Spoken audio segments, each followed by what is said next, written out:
లభిస్తుంది అని ఖురాన్లో చెప్పిన దాన్ని పట్టించుకోకుండా లేనిది ఉన్నట్టుగా ఉన్నది లేనట్టుగా ఎక్స్ట్రా ఫిట్టింగ్ పెట్టి చేస్తే కనుక అది ఇస్లాం ఒప్పుకోదన్నమాట.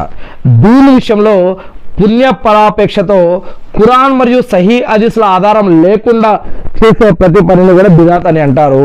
బిదాత్ మనకు నాశనం చేస్తుంది అని, బిదాత్ మనల్ని ధర్మం నుంచి మార్గదర్శనం చేస్తుంది అని ప్రవక్త మొహమ్మద్ సల్లల్లాహు అలైహి వసల్లం గారు కూడా చెప్పడం జరిగింది.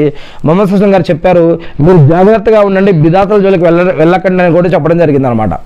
ఇక 35వ ప్రశ్న, దైవ ప్రవక్త ముహమ్మద్ సల్లల్లాహు అలైహి వసల్లం గారికి పినతండ్రులు ఎంతమంది, వారిలో ఎంతమంది ఇస్లాంలో వచ్చారు? మొహమ్మద్ సల్లల్లాహు అలైహి వసల్లం గారికి 9 మంది పినతండ్రులు ఉన్నారు.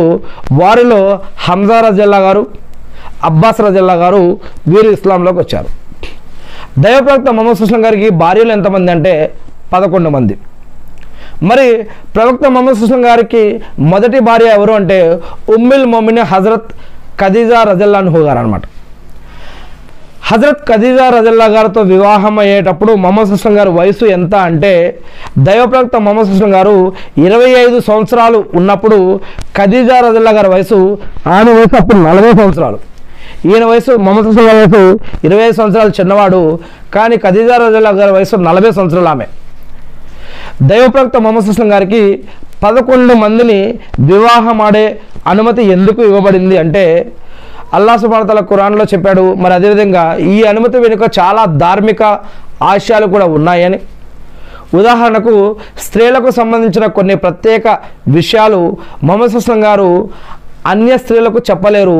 అదేవిధంగా స్త్రీలు మొహమ్మద్ సల్లల్లాహు అలైహి వసల్లం గారిని అడగలేరు. మొహమ్మద్ సల్లల్లాహు అలైహి వసల్లం గారి యొక్క సతీమణులు ఆయన ద్వారా ఇటువంటి విషయాలు నేర్చుకొని ఇతర స్త్రీమూర్తులకు నేర్పుతారు. మరియు మొహమ్మద్ సల్లల్లాహు అలైహి వసల్లం గారు సతీమణులు వివిధ వర్గాలకు చెందినవారు, వివిధ తెగలకు చెందినవారు, వర్గ వైషమ్యాలు, శత్రుత్వాలు కూడా అనేక విషయాలు ఆనాడు కాలంలో తగ్గిపోయాయి. అనేక రకాల వర్గాల వారు, అనేక రకాల కులాల వారు అందరూ కూడా ఏకదాటికి ఒక్కటయ్యారనమాట.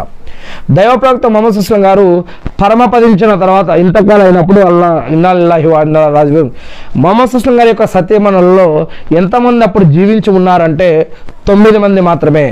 మొహమ్మద్ సల్లల్లాహు అలైహి వసల్లం గారి సతీమణులలో పెద్ద విద్వాంసురాలు ఎవరు అంటే ఉమ్ముల్ మొమినీన్ అమ్మ ఆయిషా రజల్లాహు గారు. ఆమెకు సహబియత్లలో అందరికంటే ఎక్కువ హదీసులు తెలుసు. మరియు ఆమె వద్దకు సహబాలు ఇస్లాంకు సంబంధించిన విషయాలు ఆమె దగ్గర నుంచి కూడా తెలుసుకునేవారు. దైవ ప్రవక్త మొహమ్మద్ సల్లల్లాహు అలైహి వసల్లం గారి సతీమణులలో రాయటం చదవటం ఎవరికి వచ్చేది అంటే ఉమ్ముల్